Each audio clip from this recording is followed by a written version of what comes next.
السلام علیکم ورحمۃ اللہ وبرکاتہ۔ بسم اللہ الرحمن الرحیم۔ رشتے کو مضبوط رکھنے کے لیے احترام اور اعتماد کی ضرورت ہوتی ہے۔ اگر ان میں سے کوئی بھی کمزور ہو جائے تو دلوں میں فاصلے بڑھنے لگتے ہیں۔ محبت میں خود غرضی کی کوئی جگہ نہیں ہوتی۔ جب کوئی شخص صرف اپنی خواہشات اور ضروریات کو اہمیت دیتا ہے تو دوسرا فریق آہستہ آہستہ دل سے اترنے لگتا ہے۔ باہمی احترام اور احساس وہ ستون ہیں جن پر خوشحال زندگی کا دار و مدار ہوتا ہے۔ جب ان میں کمی آتی ہے تو رشتہ کمزور ہو جاتا ہے۔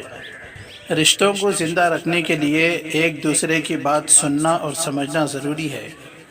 نظر انداز کیے جانے سے دلوں میں دوری پیدا ہوتی ہے۔ گھر کا سکون اور خوشی دونوں فریقین کی ذمہ داری ہوتی ہے۔ اگر کوئی ایک اپنا فرض نہ نبھائے تو تعلقات میں سرد مہری آ جاتی ہے۔